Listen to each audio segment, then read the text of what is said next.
Hi guys, good evening. I am Haley Boyle and I am so tired. The baby got up in the middle of the night last night and had a little baby party, so I got like 3 hours of sleep. Ay, ay, ay. I wanted to talk more about yesterday's idea of levels of closure. Because closure does, with major things like this, it can come in stages, and you feel like you're over it, and then there's like, like in a horror movie where like you think someone's dead and then they get up one more time and you gotta hit him with an axe or whatever. um but it's not just levels of closure. With each level of closure comes another layer of self-doubt. I'm so tired. And so that's what I want to talk about, but first I want to give you, I want to give me, really, I like to have this stuff on video. I like to watch it back. I ended up having a very interesting St. Patrick's Day, where I ended up having a really long marathon phone call with a friend I haven't spoken to voice in 15 years. And it was a dope phone call. It was everything I needed. She ended up doing a tarot reading for me. I didn't even know she did tarot. My tarot reading was boss, and I had like a vision and it matched one of the cards, and it was crazy. But it reminded me of another guy that had been in my life for a while, and someone I thought I was going to build a life with, and things did not go well or work out. And I remembered that his mother had recently passed away. And then I remembered that there was another guy that for a moment I thought we were going to be together. And then, when we ended up coming together, it was right after his mother died. And so it was my son's father. His mom died a couple months before I got pregnant. My big ex, his mom died years and years ago, but he's definitely not over it. Like, has not dealt with it. Completely changed his life. Like, he still has a storage unit full of all her stuff, like 15 years later. So, and I'm thinking there's got to be some kind of lesson in there that I'm supposed to. I mean, it's an obvious pattern in my life. So I'll be ruminating on that, especially as a mother of a son. There's something I'm supposed to figure out there.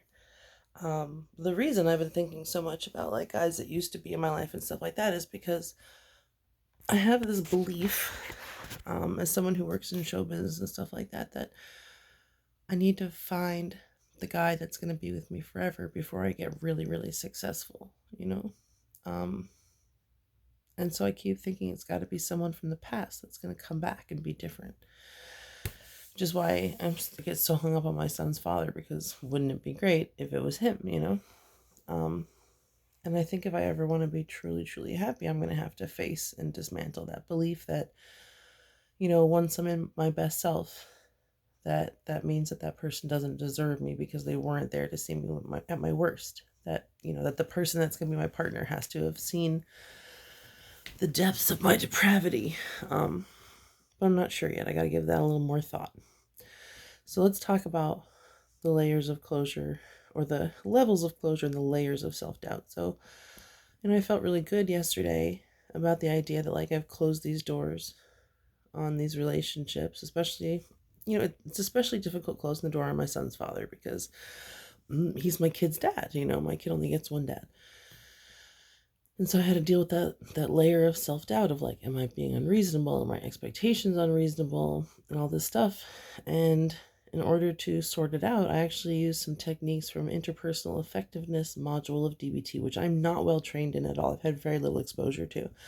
But from what I remember, it's sort of like graphing a situation the way you would graph a sentence. So let's say somebody, it was obvious, just use me in this situation as an example. So, the doubt creeps in, like, should I be cutting this man out? Should I be giving him, more chances? Should I be pouring more from our cup into his and being more supportive and stuff like that? And I want to be like, no, fuck that asshole. But that's emotion talking. So if I want to get a real read of the situation, if I want to be realistic, I have to identify my emotions and separate them from the facts of what actually happened, right? So I have to look at it and be like, this is anger, this is jealousy, this is paranoia, this is him making me feel diminished and me not wanting to feel like that and all this stuff. And then look at the facts. And the facts are, no, it would be idiotic to continue to pour from our cup into his. It's throwing away what little we have. He never pours anything back or appreciates anything. Um,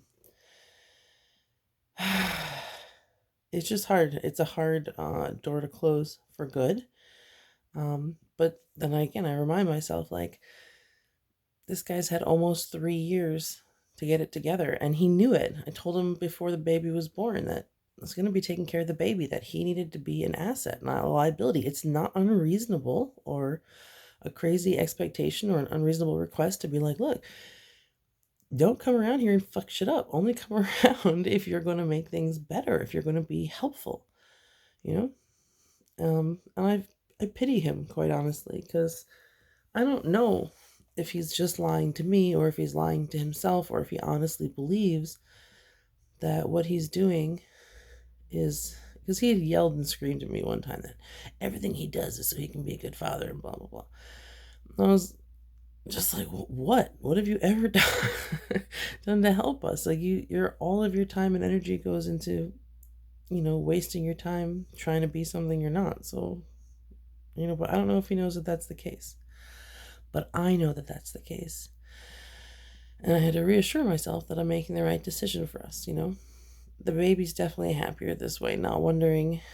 I'm definitely happier not dealing with the lies and the inconsistency and all that crap. But I had to reassure myself. So I have a new mantra, guys. Another DBT skill for anxiety. I know I showed you, about mindfulness, about doing a mantra and thinking about pressing each fingertip, like really doing it on purpose. And my mantra for a long time now has been, I'm a good mom. I'm a good mom. But I feel like I needed something that was a little more all-encompassing, because quite honestly, I'm gaining a lot of confidence as a mom. But I also realized today that I was facing a wall of fear that I had to break through and get over. And what I was really afraid of was that I was wrong. I was afraid that I was making the wrong choice. But I really, really feel like I'm doing the right thing. So my new mantra is, I trust myself. I trust myself. I trust myself. I make good choices for myself. When I fuck up, it's because I'm being pressured or I'm influenced or listening to somebody else or I'm feeling emotionally blackmailed or whatever. I know what the fuck I'm doing. And I trust myself.